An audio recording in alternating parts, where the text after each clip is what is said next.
5. I think we'll hear sound of hammering, and that will be the last nail in the coffin of the Conservative Party. 4. I actually think that the Tories would be in with a better chance if Boris was still leader. I mean, that's how bad things are. 3. My view is that we have a force at the heart of government who want to resist the mandate that was given by the public to the government in 2019. 2. Rishi Sunak has got to where he is, basically by being good at office politics. 1. We have liftoff. Welcome once again to Planet Normal, the Telegraph podcast with Alison Pearson. Hello? And me, Liam Halligan. As if there isn't enough going on already. What with the cost of living crisis and war in Ukraine. Now the Conservatives have embarked on a fully blown identity crisis, as senior figures break ranks, calling for lower taxes, a smaller state, and the determination finally to tackle the small boats crisis. It's as if the impact of the local elections 2 weeks ago, Alison, in which Labour didn't do brilliantly, but the Tories secured a lower vote share under Rishi Sunak than under Theresa May in 2019, is finally sinking in. Tory big beasts are now openly campaigning, if not for a change of leader, then certainly for a very definite change in the direction of policy. As millions more are dragged into higher tax brackets, there's a sense that Britain's squeezed middle, the not poor but not rich either masses who make this country tick, are very much in the firing line. So often natural Conservatives, this silent majority, whose whims typically determine general election outcomes, is starting now to speak out. You've written a howitzer of a column, co-pilot, taking the Tories to task, not least on the subject of immigration. But amidst the outrage, I also enjoyed your pen portrait of two mates taking part in the Leeds Marathon. A reminder, as you wrote, of what goodness men are capable of. Oh, I'll start crying if I talk about it. I don't know if listeners saw some wonderful photographs in the papers on Monday of Kevin Sinfield, who was the former captain of Leeds Rhinos Rugby Union Club, now an England rugby coach, actually.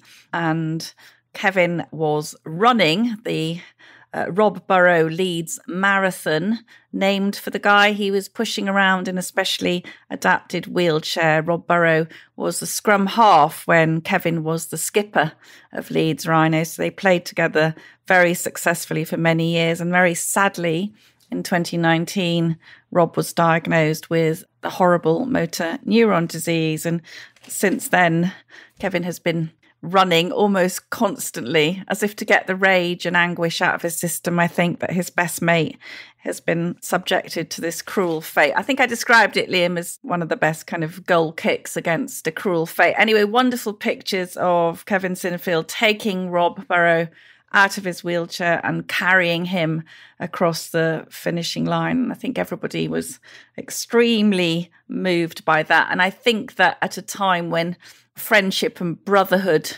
is in short supply, we should celebrate the very love, actually. I think that was the word, love, beautiful, beautiful, tender friendship of one man incredibly healthy in the prime of life and his lovely friend withering away in his arms.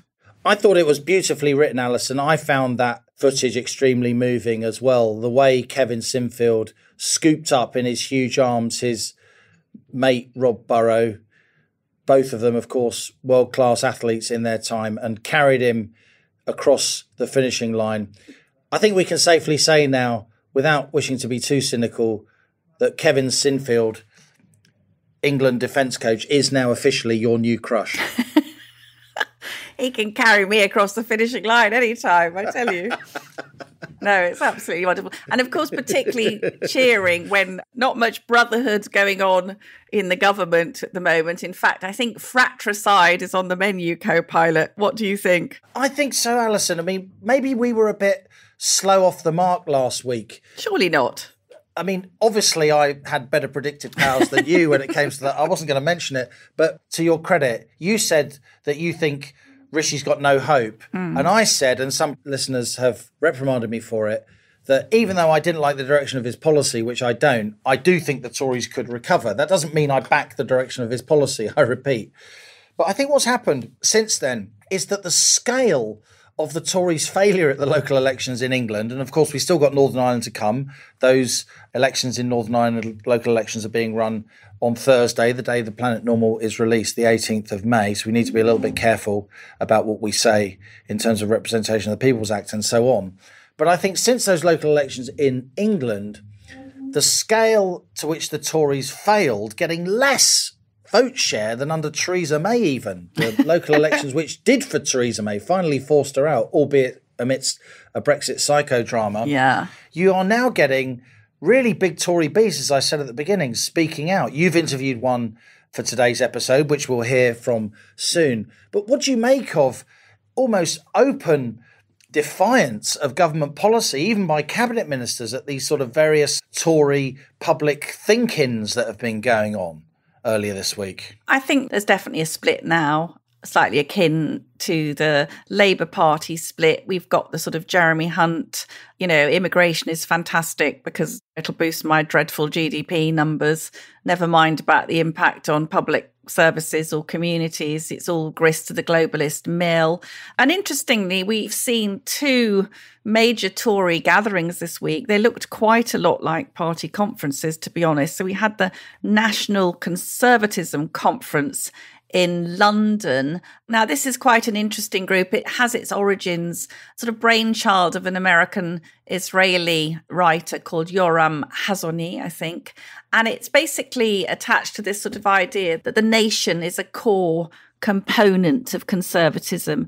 And I suppose what, to the distress of me and many other conservative voters, we've seen an emphasis on globalism and moving away from the sort of families and rootedness, which I see as the heart of conservatism. So that conference in London with people like Suella Braverman, Miriam Cates and Danny Kruger, indeed, who we'll be hearing from later, they were, I think, trying to return the Conservative Party to its kind of heartbeat. Also, Liam, very interesting for the point of view of Planet Normal listeners, Lord Frost, David Frost, patron saint of Planet Normal. David has indicated a willingness to go on to the candidates list.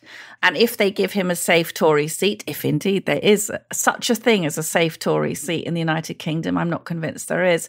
But David is a prime mover and was at this National Conservative Conference. And I think we're starting to see a rather interesting group of thoughtful, true Conservatives coming together who feel that the party has strayed quite badly from Conservative values, a view which you know, Liam, as well as I do, is very much the consensus amongst Planet Normal listeners. And also, just a couple of days before in Bournemouth, we saw the Conservative Democratic Organisation having a jamboree, and they are campaigning to ensure the Conservative Party is representative of the membership and fairly represents their views. Now, that's code for how dare you kick Boris out after we voted for him and he won us a fantastic election victory, and how dare you kick Liz Truss out after we voted for her. So there's a lot of kind of quite aggrieved people, but it's attracting some big hitters like Jacob Rees-Mogg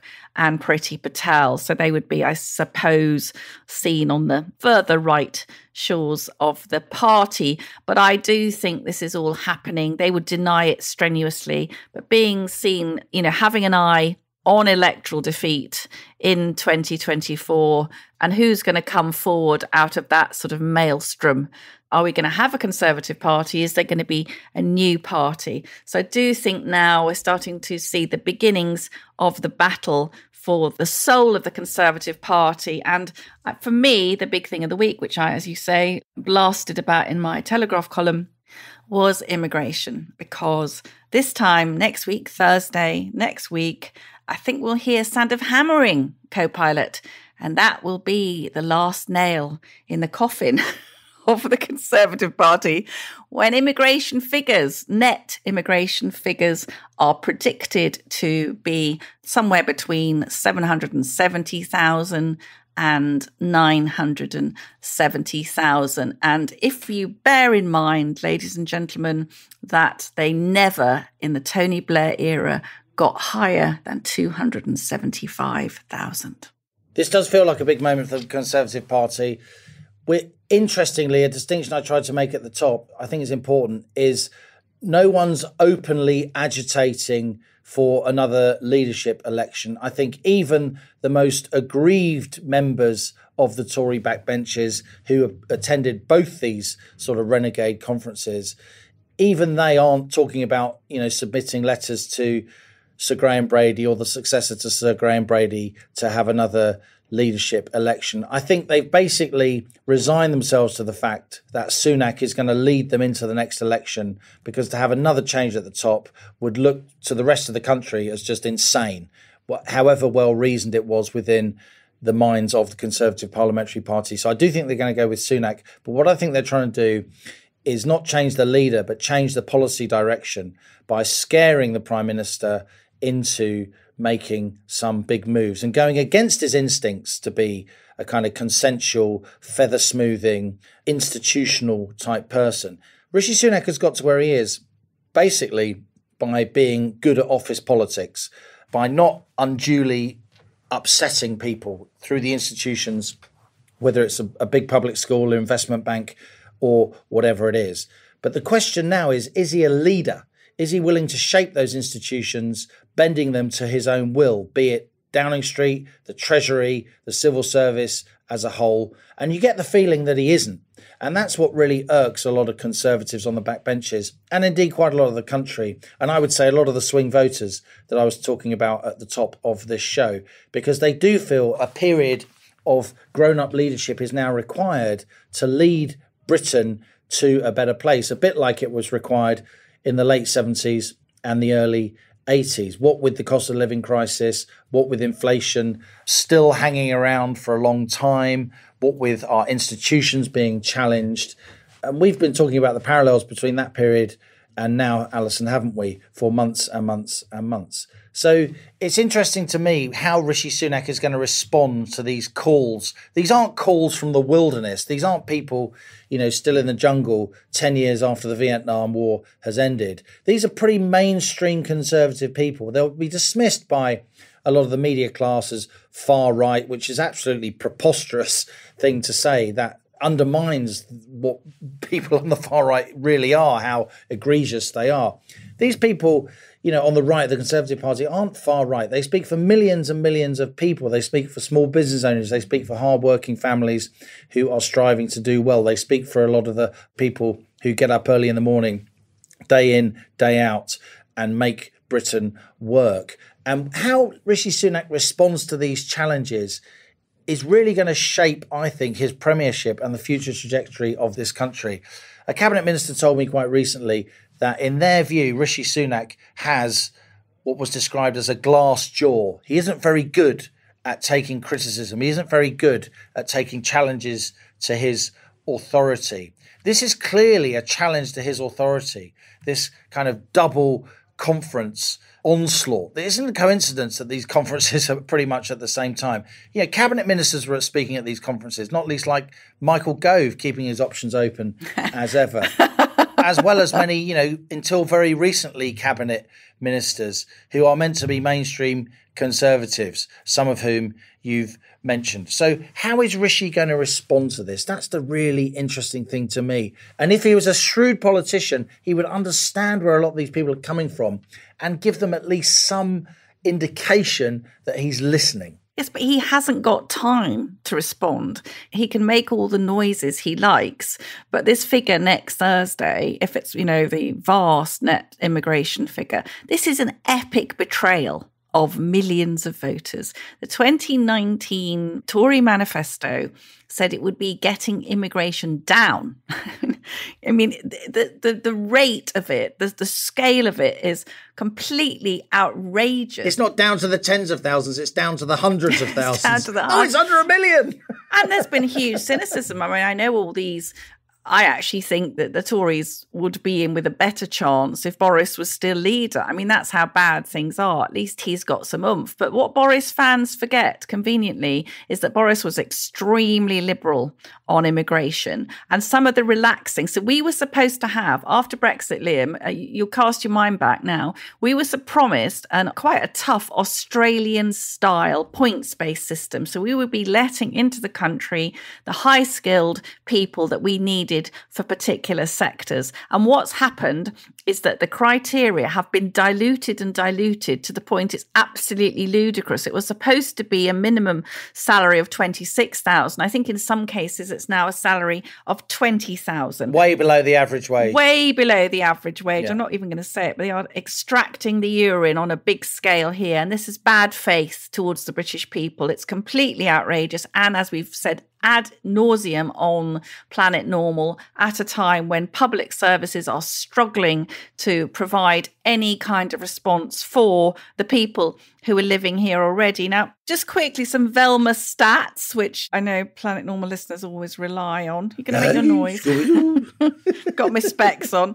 So we're seeing people of the likes of Grant Shapps and Jeremy Hunt who are extremely relaxed about this level of migration with their multi-million-pound property portfolios. But this comes from our friend Alp Mehmet at Migration Watch. So over the past 20 years, the population of the UK has risen by 8 million. Now, nearly 7 million, 85% of that is due to migrants coming in and the children of migrants.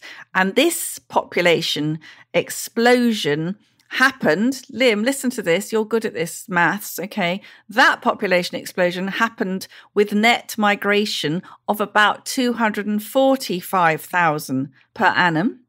We are now approaching 4 times that. So what's that going to lead to? If we've had 8 million more people in 20 years, in another 20 years, we're going to have 4 times that. So the pressure of numbers on housing, somebody calculated this week, we need 360,000 new houses a year to accommodate this vast influx. How many we're building? 360, I think, if they can get the planning permission. So we've got this vast pressure on public services, unmatched by enhanced infrastructure.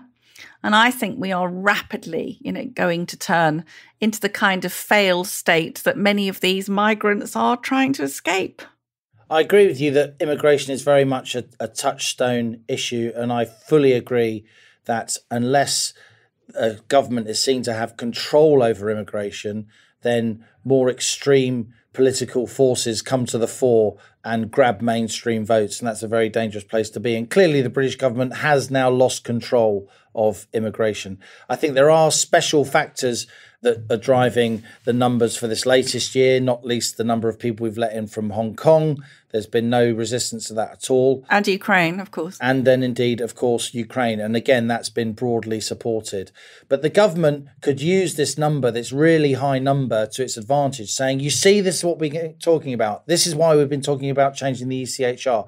It could try and turn a situation that's been seen to be only of concern to extreme people into a situation that is acknowledged by the mainstream as badly needing addressing. I completely agree that's a really difficult political stunt to pull off, but we'll see what happens. And I agree with you also that this is an issue that upsets people, not just in the Tory shires, but across the Red Wall as well. Lots of coastal communities that tend to vote Labour, lots of less well-off communities that bear the brunt of influxes of immigration at this level, when we haven't even thought about the infrastructure to try and accommodate this number of people. And it may be that thinking about changing ECHR, thinking about questioning that sort of sacred text that British lawyers wrote in the aftermath of the Second World War, and we were the first signatories of, and all the rest of it. It was written a long time ago, and clearly it's open to quite severe abuse, as some politicians have been saying. So Rishi Sunak, I think, is going to take blows. It'll be interesting to see what happens when that immigration number comes out, what Suella Braverman does. You suggested in your column maybe the Home Secretary could do a sort of principled resignation, maybe with a kind of bit of topspin of, I told you so, this is what I've been talking about, no one's listening to me. So the politics around that number are going to be extremely interesting.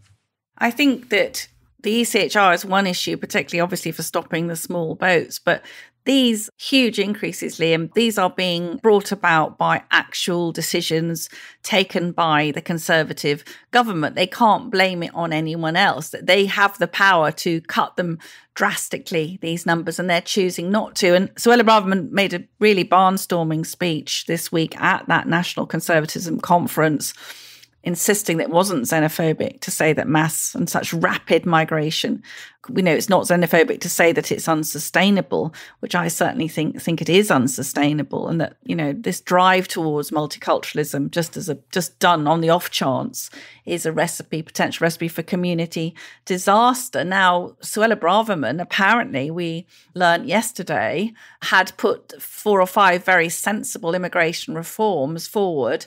They were blocked by cabinet colleagues. So this is where we are, Liam. We are seeing the globalists who care more about international money coming into the system than they care about opportunity for ordinary British people. Now, we've had very interesting emails from parents of students. I'm going to read one of those out later. But it should be utterly shocking that there are 200,000 students from outside the UK at our top Russell Group universities. So 34% of all students at Britain's best universities are rich foreign students. And we've been hearing from people who say their kids with great grades in this country can't get a look in. But rich kids in their school who can pay £29,000 a year and are Chinese are getting the places. I mean, this is absolutely unacceptable. And not to mention the fact, and you can tell how cross I am, I'm fuming. Why has the United Kingdom admitted 136,000 dependents of foreign students? Do you remember taking your mum to university, Liam? And just to finish, the net migration rate in France last year was 161,000. So there's a country that cares about preserving its ethos, its culture, and its language. Unlike us, we are a motel, not a home, Halligan, and I'm disgusted. And I do think this is the end of days now for the Conservatives. I cannot see anything that Rishi Sunak can say to Tory voters that will persuade them to vote for him. I do think consensuses are shifting on a lot of these issues. The Overton window is shifting. I think this really, really high immigration number showing that the numbers are out of control now will lead to some soul searching among mainstream journalists, among mainstream politicians, that we do actually need to do something about this. Similarly, on housing as well, and on tax. Yeah. This IFS report, Institute for Fiscal Studies, the IFS, I know a lot of people that work there, they're broadly a kind of centre-left. You know, they kind of like tax and big government, and they're not the Adam Smith Institute or the Institute for Economic Affairs by any means, but they are very good at adding up, and they are generally an honest institution. And they've put this report out earlier this week saying that the impact of freezing tax thresholds, so that's the where tax starts at 12.5 grand roughly, where you pay 40% rather than 20% above just over 50 grand. Those thresholds under then Chancellor Sunak and now Chancellor Hunt have been frozen until 2027, 2028, which is astonishing. We've seen that average wages went up over the last 3 months compared to the same period last year by 6 or 7%, depending on whether you're in the public or private sector. But of course, inflation was 10%. So people's real wages after inflation are still going down. But more than that, because the tax thresholds are frozen, as wages go up in nominal terms and inflation goes up, more of your diminished wages are then taken by tax. So as the IFS brilliantly pointed out, by 2027, 2028, a fifth of the workforce will be paying tax at 40%. Alison, that's a quarter of nurses. Yeah. It's a third of police officers. It's people working in construction. It's completely mad. These are not wealthy people. Why are they paying tax at 40%? And this just belies the complete lack of understanding among a lot of Treasury officials and indeed ministers who refuse to push back or don't push back hard enough, that it's not that people get into the top tax bracket and then are super wealthy and stay there. A lot of the population, they flit in and out of the top tax bracket. They want to do a family holiday. They work really hard to get that extra money. They want to build a little modest extension on their modest home. So maybe an aged parent can live with them, or they can have an extra kid. They work really hard for a year. They get that money. They want to buy a car. They want to buy a new fridge. Yeah, these are really important things, and they may just about push themselves into the top tax bracket. And there you are, trying to improve the lot of yourself and your family, trying to push on, trying to make the people who depend on you proud of you, trying to make life better, trying to grow the economy.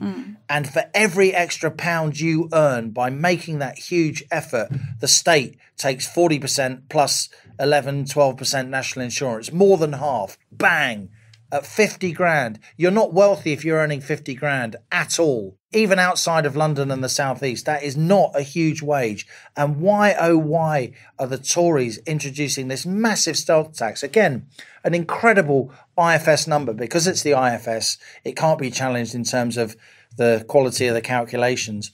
The freezing of these tax thresholds by Sunak and then Hunt, the extra tax that entails, it's equivalent to putting 4p on the basic rate of income tax. Imagine if the Tories raised the basic rate of income tax from 20p to 24p. Yeah. Well, that's what they've just done, but without telling anyone. And so still a lot of the population don't get what's happening, this stealth tax by the freezing of thresholds, this fiscal drag. But a lot of backbenchers get it, and a lot of, as I said, the squeeze middle are feeling this badly, and this is going to backfire on the Tories. Well, it's very well explained, Liam. I mean, it's so sneaky, and it's a complete kick in the teeth, isn't it, for hardworking families, the people who are supposed to be Conservative voters. And this is what I don't understand. Have they got a death wish? Why are cabinet members telling Suella Braverman to go away with your reforms to immigration? What is wrong with them? I mean, it's as if, have they, are they resigned to defeat? That's what I can't work out. And we also have, of course, a huge problem with getting people to work anyway. So where's the incentive to get people to go back to work if they're going to have all this money taken away from them? I mean, the figures here also are absolutely astounding. So we've got between 5 and 7 million people under the age of 65 who are not in work. And of course, Liam, some of those will be students and parents who are at home looking after kids, but a huge number are on benefits or on long-term sick. Now, this long-term sick number is absolutely astounding as well, isn't it? It's 2.5 million. 2.5 million people on long-term sick. That's 8% of the workforce. I mean, is the country just sort of fallen into idleness sickness or something? I mean, to be fair, there is immense trouble getting hospital treatment. So to some extent, there will be some people. We've heard from Dr. Claire in London, who tells us on Planet Normal that she's seeing lots of patients, like a jeweller with cataracts, so he can't work, a teacher with an incredibly bad knee, so she can't go into work. So quite a few of the long-term sick will be people who cannot get treatment on the NHS. Yeah, a lot of these trends are worrying, Alison. That number of long-term sick was published by the ONS earlier this week. Some of it was attributed to long COVID. Some of it was attributed by our national statistician to people working from home, so they've got sore necks because their chairs and desks at home are a little bit dodgy, I ask you. Of course, there are some people who are waiting patiently and in pain for NHS operations. And of course, there are some people who are just long-term sick, and that's absolutely fair enough. We should look after them. But the increase in the numbers have been so sharp in recent months and years as to be very, very worrying. I must say, though, for all us railing against the Tories, where is the policy offering from Labour? It's nowhere. Keir Starmer seems to be determined to do things like, changing the electorate, giving EU citizens a vote, giving 16-year-olds a vote in order to try and win power that way. These are tough days for those of us, Alison, who believe in democracy. Let's hope that our political classes can come up with something a bit more interesting sometime soon.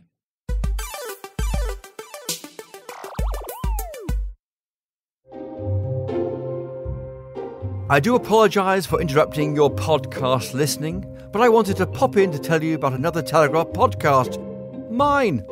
I'm Christopher Hope, also known as Chopper, and I'm one of the paper's long-standing political reporters and host of a weekly podcast called Chopper's Politics. It's full to the brim with political insight and Westminster gossip, recorded from the heart of the action in the Red Lion pub, just round the corner from Parliament and Downing Street.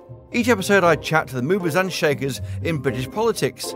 So pull up a pew and join me for your dose of analysis, news and views on Choppers Politics. Find it wherever you're listening to this podcast. Cheerio!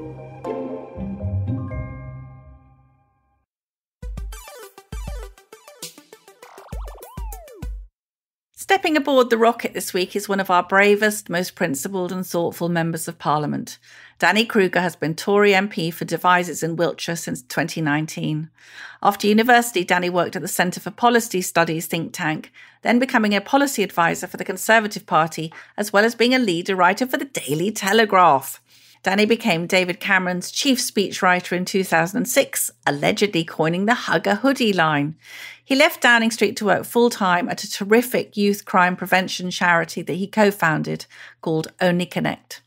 Danny Kruger has championed controversial causes in Parliament that other politicians shy away from, one reason I admire him so much. He's outspoken now on the potential dangers of the World Health Treaty, which would cede the UK's control to the World Health Organization in a future pandemic. He was also an advocate for the welfare of children during lockdown and has questioned the need to roll out COVID vaccines to younger people. Keenly aware of the failures of the Conservative government to listen to the people in recent years, with a refreshing honesty, Danny Kruger gave a powerful speech on that subject this week at the National Conservatism Conference in London. So I began by asking Danny Kruger, could he tell Planet Normal listeners what national conservatism means? Well, I think of it as conservatism. The word national was given to it by this American academic, Yoram Hazony, who's written a really good book called National Conservatism. And his argument is that actually the British conservative tradition gave to the world a set of ideas that have been a great blessing. And in a sense, this conference was those ideas coming home. The word national is simply because, particularly in an American context, around the American Revolution, there was an argument between those who thought you needed a strong central state and those who thought you should have a more distributed power system. And he's in that tradition, a Hamiltonian tradition of believing in the need for a federal government. It doesn't really work in our context, I don't think. And the word national has all sorts of possibly unhelpful resonances with us. But really the conference was an attempt by a bunch of us to restate some pretty fundamental things about our political tradition and the need for a strong set of conservative policies to face the challenges that we're in today. We've seen two major Tory gatherings this week. They looked a little bit like party conferences. The National Conservatism one that you were at and the Conservative Democratic Organisation, which campaigns to ensure that the Conservative Party is representative of the membership and fairly represents their views. And that organisation really came about after Boris Johnson and Liz Truss, both firm favourites of the members, were defenestrated in their different ways. Danny, is there a battle now for the soul of the Conservative Party? I think there's a battle in every generation about how the Conservative Party adapts to the new challenges of the time. And it's true we've got a tension at the moment between those who think we need to restore or to reach into those deeper beliefs and principles that I think are at the heart of the Conservative philosophy, and which include, by the way, proper party democracy and a respect for our members and our voters. You know, the Conservative Party became great in the 19th century because Disraeli recognised that it was by enfranchising working people that he would build a coalition for political success. And that has been our record. And we need to do that in these times as well. So I support that aspiration. But there's another tradition, which was also very respectable, which is that we need to govern, as it were, respectably and responsibly and in a way that chimes with the emerging aspirations and attitudes of the people who might not be such traditional conservatives as we are. So, you know, the success of our party is always about bridging the gap between the base and those floating voters in the middle, recognizing we need to modernize all the time, but being true to our core beliefs. And, you know, that's a rhetorical bridge I've just tried to describe there that doesn't really give you an answer about what we should actually do in the present. But I don't think the fact that there is a conversation going on in our party is particularly remarkable. And in fact, I think it's very helpful and necessary. I have my own views about how we should be resolving it. But I don't think there's anything wrong with having this debate in public. We have just seen a pretty disastrous set of local election results for the Tories. Many lifelong Conservative voters are telling us on Planet Normal they are bitterly disillusioned or actually incredibly angry. They think the party has wasted an 80-seat majority, isn't behaving in what they consider to be a remotely Conservative manner. The government isn't fighting back enough against woke. Taxes are at this staggering level. And while public services are collapsing, do you understand why so many previously loyal Conservative voters feel now that they are politically homeless? Well, I do agree with a lot of that analysis, I'm afraid. I think that in 2019, well, first in 2016 with the referendum and then in 2019 with our election, we were given an instruction by the British people to introduce some profound changes to the way things were going. And I think with COVID and then with our own internal turmoil, we haven't yet convinced people that we've delivered on the mandate that was given to us. And we now have 18 months in which we need to do that. But that list of complaints that you just gave, Alison, I'm afraid it's fair. There is a cultural disarray going on that has risen on our watch, not willfully by Conservatives, but the whole woke agenda has happened while we've been in power over the last decade or so. We do have a problem with unsustainable tax burden, rates of immigration unacceptably high, and the standard of services that people receive in the health service, from police and so on, in too many places aren't nearly good enough. And I think we can rise to those challenges, and that is what our party needs to do. But we do need to recognise that people are understandably and justifiably frustrated with the way things are. Danny Finkelstein, Lord Finkelstein, has an article in the Times today, that's Wednesday, dismissing concerns about the blob, so-called blob. But we have seen, you've said in your speech, didn't you, that there do seem to be attempts by the civil service or whoever to derail ministers who are trying to push through the will of the people as expressed in the ballot box. Yes, I haven't read Danny's article, but my view is that we have a force at the heart of government, which is the civil service and politicians supporting it, who want to resist the mandate that was given by the public to the government in 2019, which is about reorienting our economy and our public services, and insofar as government influences the culture, setting a new direction for the culture too. And the fact is that the civil service, in all good faith, thinking they're doing the right thing, don't believe in what the government wants to do and don't agree with what the public wants. And we're seeing it particularly with the EU retained law bill, which is in Parliament at the moment. The difficulty the government has there is that the civil servants who are instructed to identify a small number of laws that should be retained from the EU, necessary laws that need to continue on our statute books, which is only a minority of the thousands and thousands of laws that were passed through on the nod without anybody even looking at them from the EU over a decade. The civil servants, instead of identifying the small number that need to be retained, have just introduced a blanket defence of the whole package and have come up with a handful of totally irrelevant laws that can be successfully dropped. So they've, as it were, turned the whole principle of their instruction around. So, and we could also blame ministers for that. I don't think it's fair just to blame the civil service. The ministers need to take responsibility for what the departments do, but there's only so much that they can do, and I'm sure that they've been giving the right instructions into the system. But there is a problem with the system.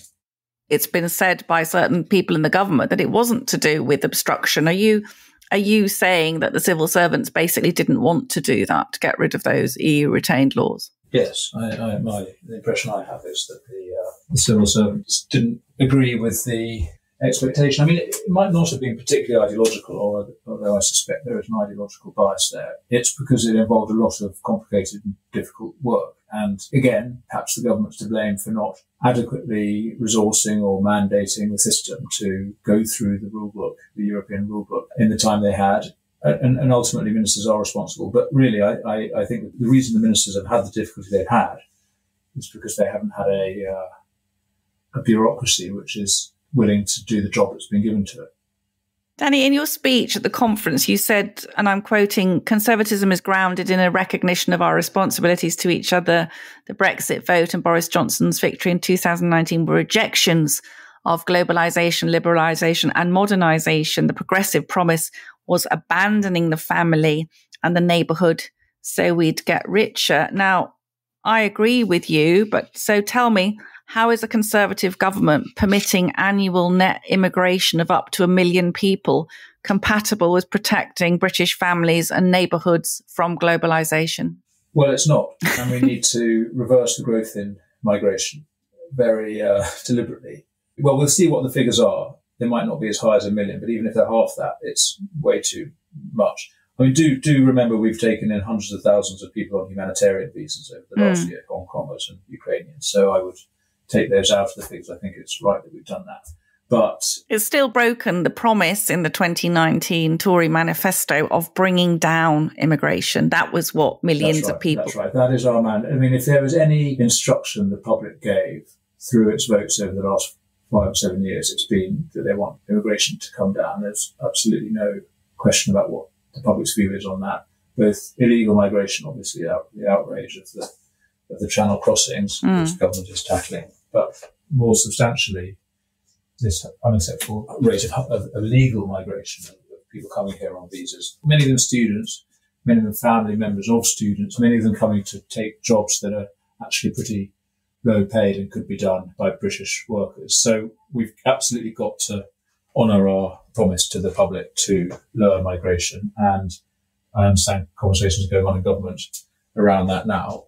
You know, you will recognise the arguments on the other side, which is that we have all these vacancies in key sectors and that we couldn't turn the tap off foreign labour off just overnight, which I respect. But we have to be very deliberate about the direction of travel and start putting in place measures now to train up our own people and incentivise them to do the jobs that are needed. By the way, because that will encourage businesses to invest meaningfully in training and skills, but also in machinery, in technology that can do the jobs that at the moment low-paid foreign workers are doing. So it'll be transformative of our economy as a whole if we turn off deliberately, but progressively to turn off the tap of cheap foreign labour.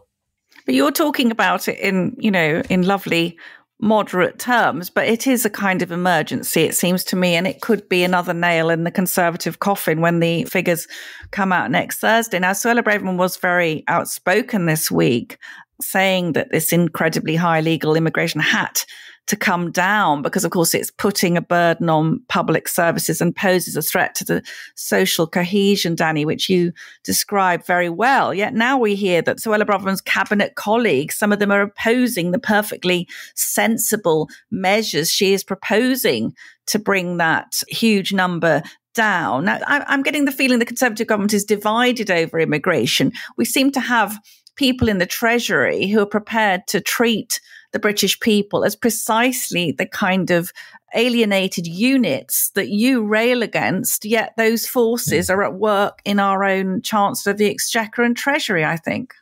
Well, there's certainly a tension there, and I would blame, again, not wanting to point a finger at officials, but the system as a whole is set up to promote more migration because we measure GDP in terms of the overall output of the economy. And of course, if you bring in more workers, they're going to be producing more economic activity.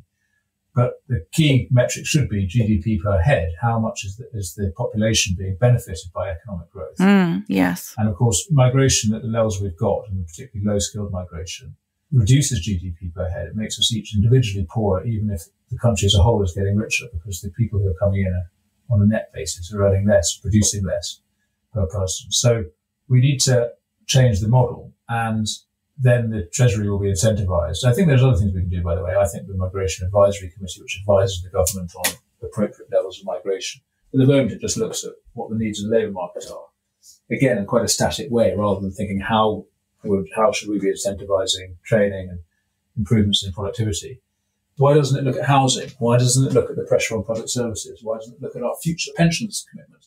There are just ways you measure these things that will get to a more realistic basis. But yes, I mean, it's fair to say, Alison, that there will be a division. There is a sort of liberal conservative tradition which believes in free movement of goods and people across borders and thinks that is a helpful way to run an economy. I think we need to restore the principle of national sovereignty and as much self-sufficiency as is practical in terms of producing our own goods not being reliant on imports, not being reliant on foreign labour, and having a more genuinely productive and frankly more local economy where jobs can be done closer to home, not over-financialised. It's not all about the big cities.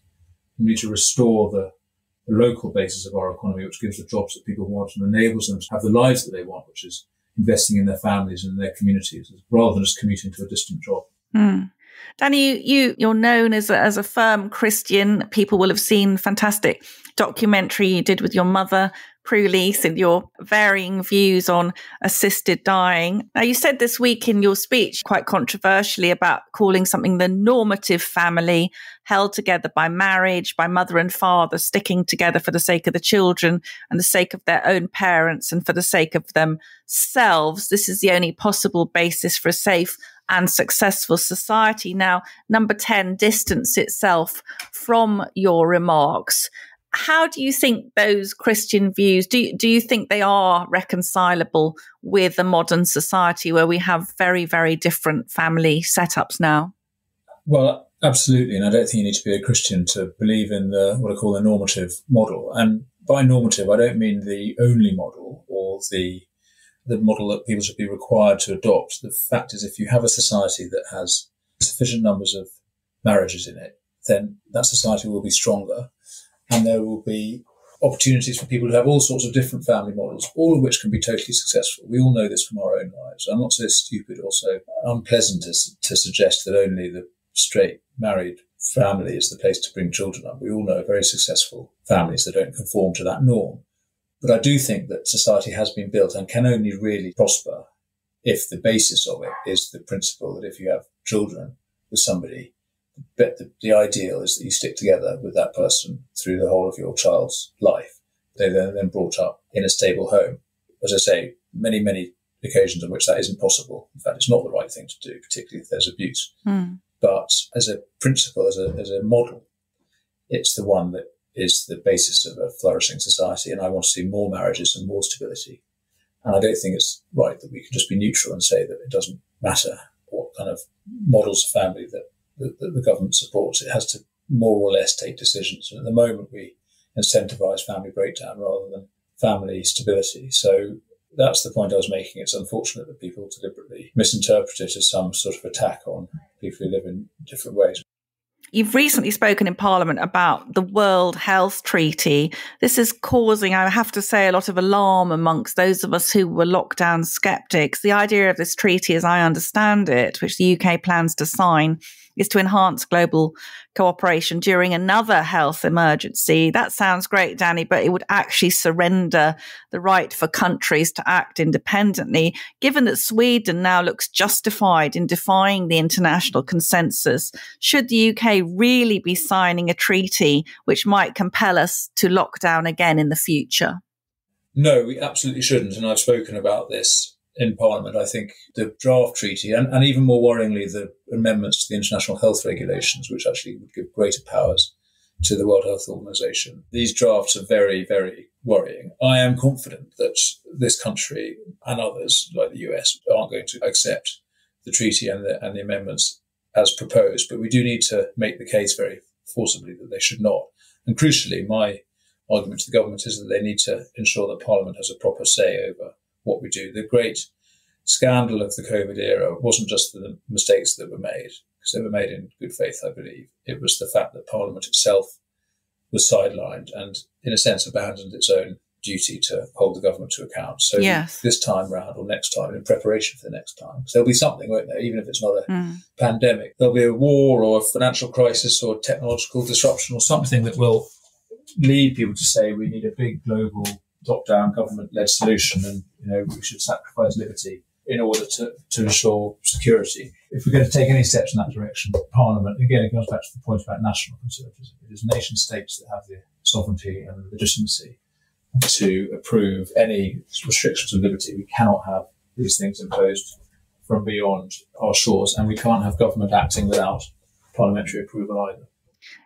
Danny, you're a member of the all-party parliamentary group on COVID-19 vaccine damage. I have to tell you, I've been quite shocked to see how few of your MP colleagues have bothered to stay for any of these debates on things which we know have affected a lot of people. And you have said, of course, there are lunatics who make outrageous claims, but there are many reasonable, respectable people who have anxieties about the vaccine programs, particularly those who've suffered as a result. Do you think the yellow card reporting system has perhaps understated the side effects from the COVID jabs? And are you concerned about the independence of the MRA, that's our medicines regulator, which to me seems to have been much slower than other countries to respond, for example, to the linking of the AstraZeneca jab, which was linked in rare cases to blood clots. Now, that was withdrawn in Denmark and other countries months before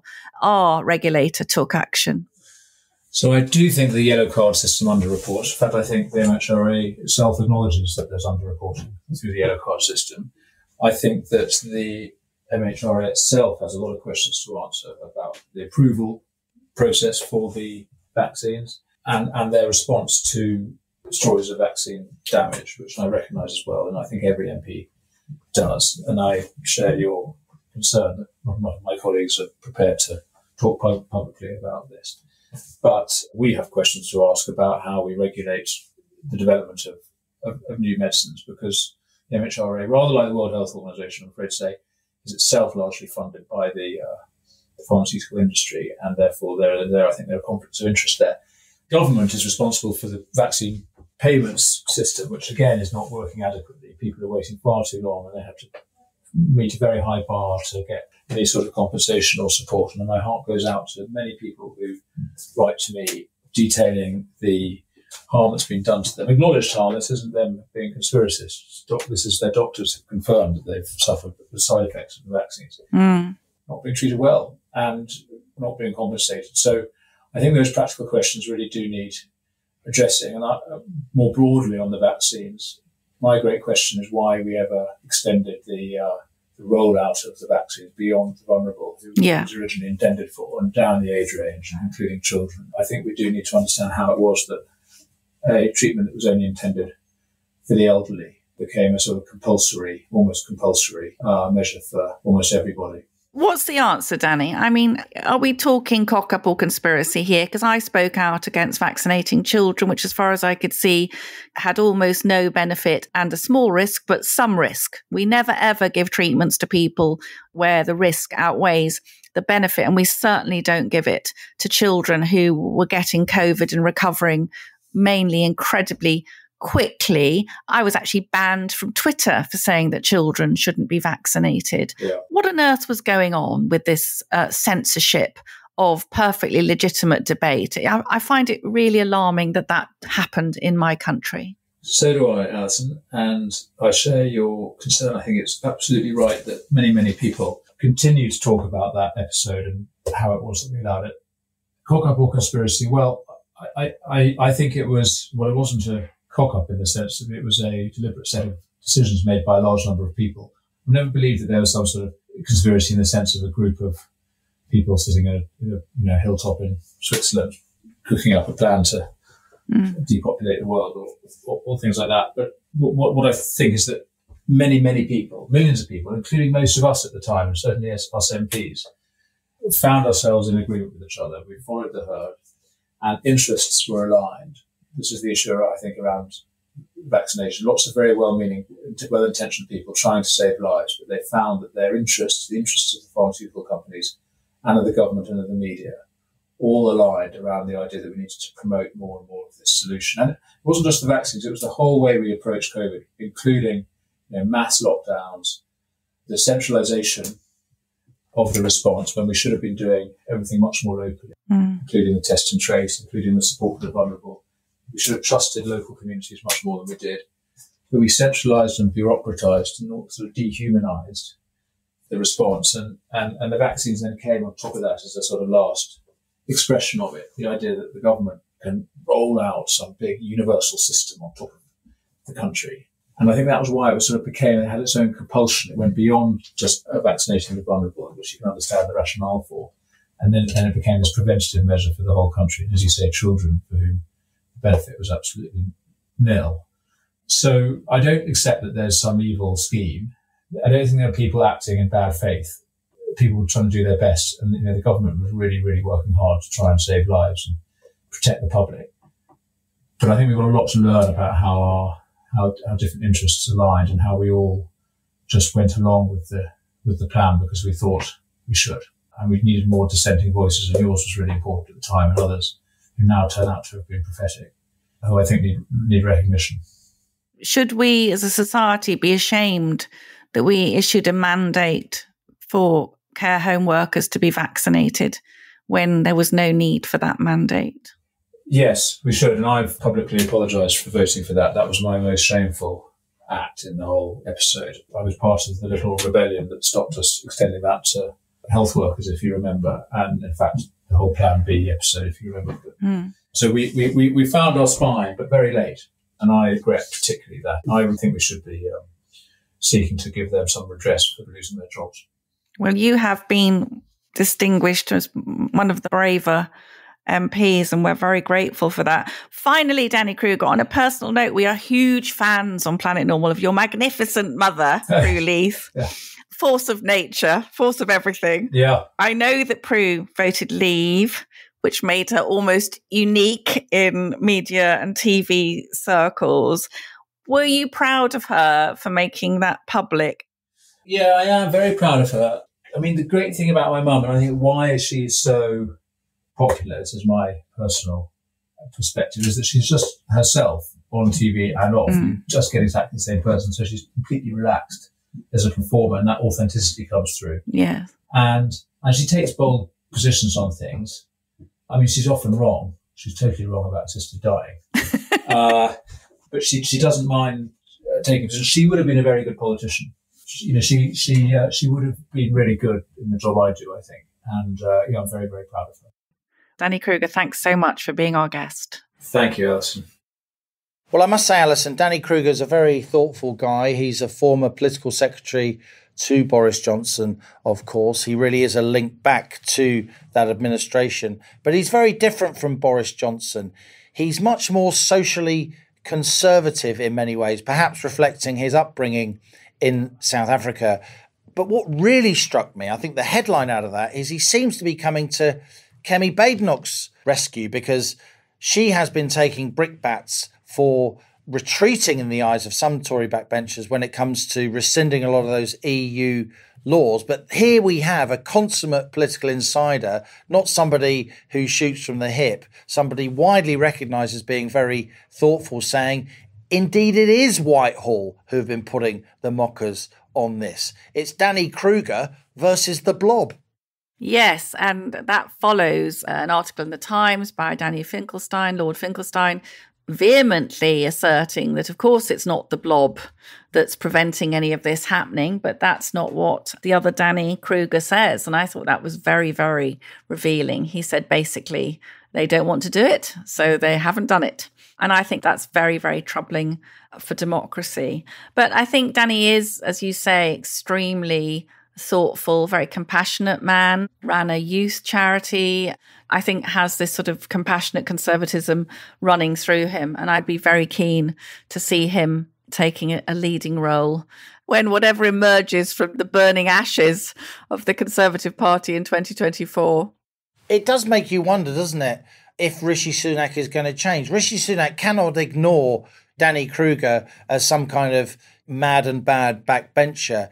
This isn't just some unthinking Neanderthal from the ERG, as Downing Street so often characterised that limb of the Conservative Party, by the way. This is a very thoughtful bloke who has operated at the centre of power. He's toilet trained politically. He's trusted right across the Conservative Party.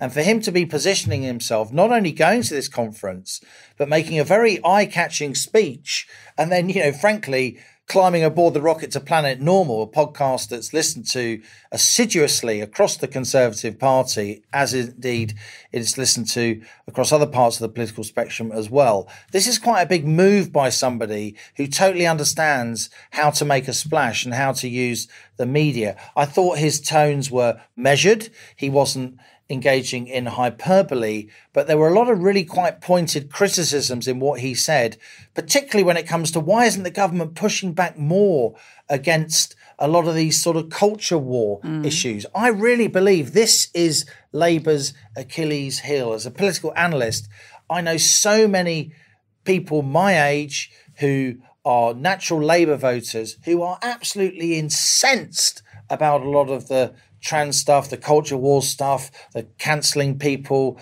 on campus stuff. And the Tories could really make hay on that. And the only cabinet minister I see really going for that is the previously mentioned Kemi Badenoch, as somebody who's pushing back against woke, if you like, for want of a better word. And I think Danny Kruger is pushing for more of that too, because again, these are issues that they don't keep people in the Red Wall up at night. They don't keep people in the Shires up at night, but they are still annoying and important. And I think there's a lot of mileage for the Conservative Party in really exploiting Labour's weakness and the fact that Labour is completely split over these issues. And that's how you smoke out the kind of madder and badder elements of the Labour Party, by forcing their leader to start speaking common sense when it comes to some of these issues.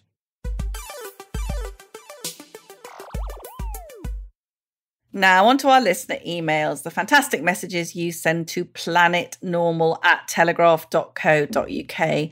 Please keep them coming. We do love reading your thoughts. A lot of people very exercised this week, Co-Pilot, about immigration. I wonder why. Anna says the Conservative government has shamefully squandered the goodwill that was bestowed upon it by the public in 2019. For this, the lockdown catastrophe and so much more, they deserve to be politically obliterated. And Bernard says, Dear Alison and Liam, still loving the podcast. Last week you calculated that net immigration to this country over the last 2 years would exceed 1 million people. I'm pretty sure you said net immigration. And these immigrants have entered legally, presumably to work or study. Mel Stride, the minister, is quoted in the Daily Telegraph saying that the workforce is 400,000 down on the pre-COVID level, and he wants these people to go back to work so the Chancellor can reduce income tax by 2%. He didn't actually say that, but you get the drift. Surely this does not compute with the population increase caused by net immigration in excess of 1 million since lockdown restrictions were loosened at the start of 2022, unless it is explained by one of the following, says Bernard. 1, the actual number of workers that left work during the pandemic and did not return was nearer 1.5 million. Is this likely? 2, all the immigrants are children, students or pensioners. Is this likely? 3, all the immigrants are unemployed or actually asylum seekers and unable to work. Is this likely? And 4, the government can't count. Is this likely? Don't answer that, says Bernard. And finally, I really like this, Liam. This was someone on my Twitter thread called Dream Killer. Watching the Tories screw us over immigration and knowing that the only real alternative is Labour is like accidentally drinking Domestos and realising the only thing you have to water it down with is rat poison. This is from Jilly, not her real name. I'm writing to share my son's experience with you. It is by no means unique, but it should serve as a wake-up call. My son Jamie is a pupil at a well-known private school. At GCSE, he elected to take 13 subjects and he achieved 13 grades at 9 level. At A level, he's doing computer science, maths and physics and has predicted 2 A stars and an A, although I suspect he will get the 3rd A star. He didn't apply to Oxbridge, setting his sights on other Russell Group universities to study computer science. Only one offered him a place, and he was rejected without reason by the other 4 universities. Why? Jamie has outstanding references, is an amazing sportsman, and is involved in any number of extracurricular activities. He now informs me that of the 16 boys studying computer science at A level at his school, 14 have offers from Jamie's preferred choices of university. Why? Well, the 2 boys that don't are white and British. The other 14 are ethnic minority and crucially are international students willing to pay £29,000 a year in university fees. They are almost all Chinese nationals. Why aren't we training our brightest and best? The universities have suggested my son will be accepted for a more general, lesser business degree. Why should he downgrade his studies? This country is failing my son and so many other young people like him.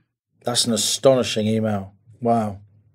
This is from George, and we've had several along these lines, haven't we, Alison? From GPs. We have, yes. And we're delighted to highlight this issue.